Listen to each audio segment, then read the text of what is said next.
하나님의 말씀 함께 보도록 하겠습니다. 마태복음 12장 28절, 로마서 14장 17절의 말씀입니다. 마태복음 12장 28절 그리고 로마서 14장 17절의 말씀 함께 합독하겠습니다. 그러나 내가 하나님의 성령을 힘입어 귀신을 쫓아내는 것이면 하나님의 나라가 이미 너희에게 임하였느니라. 하나님의 나라는 먹는 것과 마시는 것이 아니요 오직 성령 안에 있는 의와 평강과 희락이라. 아멘. 성경을 보면 예수님께서 이 땅에 오셨을 때 유대인들이 가지고 있던 메시아에 대한 기대가 있었습니다. 이 유대인들이 메시아에 대한 가지고 있었던 그 기대는 정치적인 그리고 군사적인 메시아였습니다. 그래서 이 정치적이고 군사적인 메시아가 자신들을 모든 압제에서 자유롭게 해주고, 당시에 우리가 잘 알듯이 이스라엘은 로마의 지배하에 있었는데 이 로마 군사들을 다 몰아내주고 이스라엘의 평화를 가져다주며 이스라엘 사람들이 잘 먹고 잘 사는 그러한 세상을 만들어준다라는 어떤 그러한 막연한 생각을 가지고 있었습니다. 예수님께서 이 땅에 오셔서 계속해서 말씀하신 것은 하나님의 나라에 대해서 말씀하셨습니다. 예수님은 다른 것에 대해서 말씀하신 것이 아니라 내가 이 땅을 엎어놓기 위해서 왔다, 내가 모든 로마 군사들을 없애러 왔다가 아니라 나는 하나님의 나라를 너희에게 전해주기 위해서 왔다, 이렇게 말씀을 하십니다. 하나님의 나라는 영적인 나라이자 또 나중에는 천년왕국으로서 이 땅에 실제로 임할 나라입니다. 근데 예수님께서 이 땅에 오셨을 때에 우리는 예수님의 사역을 통해서 하나님의 나라가 어떻게 임하게 되면 어떤 역사들이 일어나는지 우리는 볼 수 있었습니다. 예수님이 이 땅에 오셔서 병든 자들을 고치시고 또한 귀신 들린 자들에게 귀신을 쫓아내 주시며 하나님의 나라가 이 땅에 임하였을 때 어떤 역사가 일어나는가 예수님께서는 분명히 보여주셨습니다. 이 성령의 통치 아래 있는 이 삶, 우리가 지금 주님 안에서 있을 때에 우리 또한 이 하나님의 나라를 체험하며 살 수 있습니다. 오늘 말씀을 통하여 하나님께서 우리에게 주시는 은혜를 함께 나누겠습니다.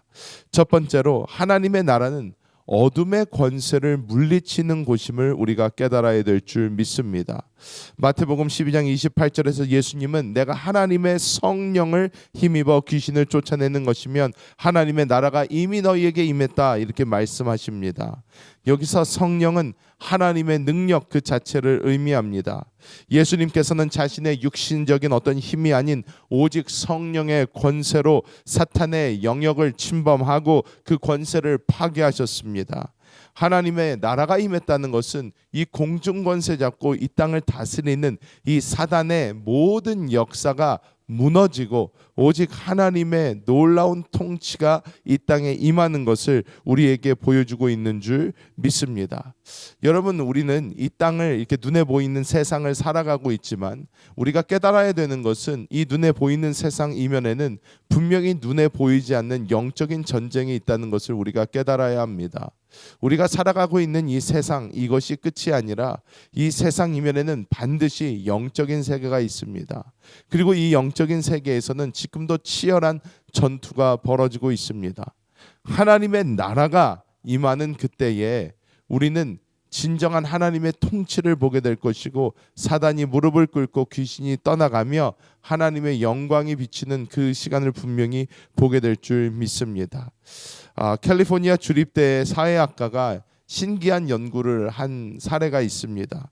1980년대에 미국의 이 한 빈민가 쪽을 조사를 했는데, 이 조사를 해서 거기에 많은 갱들과 마약 중독과 여러 가지로 치안이 굉장히 극도로 불안해졌는데, 그 당시에 있는 지역 교회가 구제하는 사역을 넘어서 강력한 복음 전파와 성령의 능력을 의지하여 중독자들을 위해서 기도해주고 또 귀신 들린 자들을 위해서 축사 사역을 하고 하면서 이 교회가 하나님의 능력으로 사람들을 만지고 사람들을 터치하며 다녔을 때에 놀랍게도 그 지역의 범죄율과 마약 재활률이 획기적으로 개선됐다는 사회학적 보고가 있습니다. 오늘날에도 하나님의 나라가 이 땅에 임할 때에, 즉 우리가 우리 안에 계신 그 하나님의 통치, 그리스도 예수의 생명으로 이 땅에서 하나님의 그 통치를 이루어낼 때에 이 땅에 있는 지금 역사하고 있는 귀신이 떠나가고 하나님의 놀라운 역사들이 이 땅에 임하게 되는 줄 믿습니다. 하나님의 나라는 어떤 관념, 우리가 생각 속에 있는 것이 아니라 실제적 권능입니다. 오늘 우리 교회도 우리 주변에 있는 모든 귀신에 눌리고 사단 마귀의 억압 속에 있는 사람들을 자유롭게 만들어주고 그들로 하여금 하나님의 영광을 볼 수 있도록 인도해 줘야 될 줄 믿습니다. 두 번째로 하나님의 나라의 본질에 대해서 오늘 말씀은 이야기하고 있는데, 의와 평강과 희락이다, 이렇게 말씀을 해주고 있습니다. 로마서 14장 17절은 하나님의 나라의 본질을 성령 안에 있는 의와 평강과 희락, 이렇게 정의하고 있습니다. 의는 윤리적인 의를 말하는 것이 아니라 하나님과의 올바른 관계를 의미합니다. 우리가 그리스도 예수 안에서 하나님 앞에 의롭다함을 얻을 때에 우리는 진정으로 의를 말할 수 있습니다. 여러분, 내가 좋은 일을 많이 한다고, 내가 올바른 삶을 살아간다고, 내가 깨끗하게 산다고 하나님 앞에 내가 의로워지는 것이 아닙니다. 우리는 반드시 죄를 짓습니다. 그리고 우리는 반드시 넘어집니다. 우리 중 그 어떠한 한 사람도 내가 하나님 앞에서 나는 의롭습니다 말할 수 없습니다. 우리의 어떤 부분들은 의로울 수 있겠죠. 하지만 성경은 우리에게 분명히 보여주고 있는 것이, 우리는 단 한 점의 죄가 있더라도 그것이 하나님 앞에 심판받는다는 것입니다. 하나님, 그래도 나는 좋은 일도 많이 했는데요, 우리는 이렇게 이야기할 수 있습니다. 하지만 우리가 깨달아야 되는 것은, 우리가 조금 좋은 일 한 것, 우리가 올바르게 살아간 것이 우리의 죄를 덮지 못한다는 것입니다. 죄는 죄대로 심판받고 의는 의대로 하나님 앞에 드려지게 됩니다.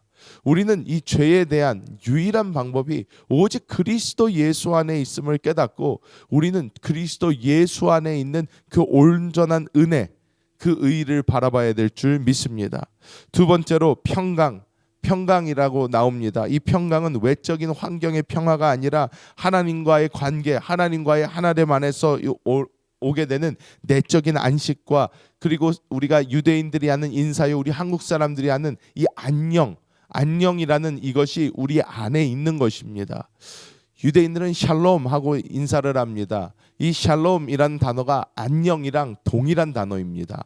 우리 안에 진정한 안정이 있는 것입니다. 평안이 있는 것입니다. 이것이 겉에 우리 주변의 모든 것이 잘 되어서, 내가 뭐 은행에 돈이 많아서, 내가 다른 것이 잘 되고 있어서 우리에게 주어지는 것이 아니라, 우리 안에 계신 주님과 내가 하나가 되어 내가 정말 하나님 안에 있을 때만 느낄 수 있는, 이 세상이 뒤집어지고 옆에서 이런저런 문제가 일어나도 우리는 이 하나님 안에서 진정한 안식과 평안을 누리게 되는 줄 믿습니다.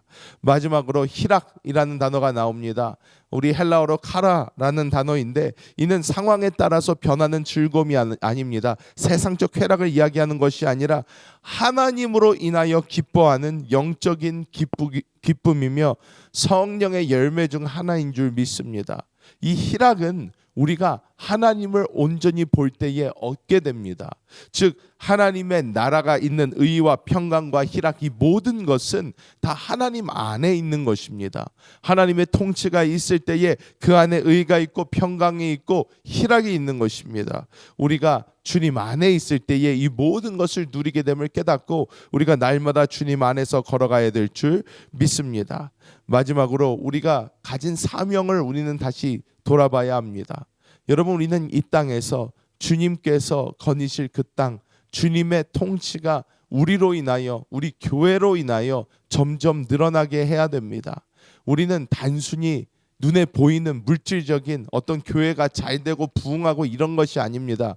우리가 봐야 되는 것은 우리가 영적으로 이 사회에 어떠한 영향을 미칠 수 있는가, 이곳에 역사하는 모든 악한 영들을 묶어내고 우리가 그 악한 영들과 싸우며 우리가 이 땅에 하나님의 나라가 임할 수 있도록 만들어내는, 그것이야말로 우리에게 진정으로 주어진 그 사역인 줄 믿습니다. 여러분, 우리는 우리 교회가 가야 될 것을 분명히 바라봐야 됩니다. 우리가 다음 다음 세대 사역을 하는 이유가 무엇입니까? 다음 세대가 없으면 우리 교회의 사역이 이어질 수가 없습니다. 우리 교회의 사역이 계속되기 위해서는 다음 세대가 분명히 존재해야 됩니다. 또한 우리가 계속 이 땅을 위하여 기도하고 세계를 위하여 기도하며 선교사를 보내고 이 땅에서도 우리가 그 복음을 전하는 사역을 하는 이유는 우리가 하나님의 나라를 임하게 하기 위함입니다. 하나님의 나라가 임해야 그제서야 소망 없는 우리 사람들의 삶에 소망이 생깁니다. 말씀을 맺도록 하겠습니다. 여러분, 우리는 이 땅을 살아갑니다. 이 땅 긴 것 같지만 굉장히 짧습니다. 눈 감았다 뜨면 벌써 시간이 이렇게 지나 있고 점점 시간이 빨라지는 것 같은 느낌이 듭니다. 우리가 사는 이 인생이 어떻게 보면 참 더덥고 정말 우리가 살아가는 이 인생 자체가 정말 아무것도 아니라는 것을 우리는 날마다 느낍니다. 우리가 지금 목숨 걸고 싸우고 있는 그런 것들조차 나중에는 다 아무것도 아닙니다. 우리가 뒤돌아보면 그게 뭐 그렇게 중요했나 이렇게 생각될 수도 있습니다. 하지만 우리가 봐야 되는 것은 우리는 영적인 존재이고 우리는 영적인 존재로서 영원한 하나님의 나라가 우리를 기다리고 있을 뿐 아니라 우리는 그 사명을 지금 이 순간부터 감당해내야 한다는 것입니다. 내가 나의 영을 위하여 이 땅에서 살지 못한다면 이 땅에서 무엇을 한들 그것이 무엇이 그렇게 큰 의미가 있겠습니까? 내가 이 땅에서 많은 부를 이루고 명예를 이루고 이 땅에서의 자랑을 이루고 내가 하나님 앞에 갈 때 무엇을 가져갈 수 있습니까? 아무것도 가져가지 못합니다. 우리는 오직 하나님의 나라를 바라보며 그 나라를 위하여 전진하는 그 사람들이 되어야 될 줄 믿습니다.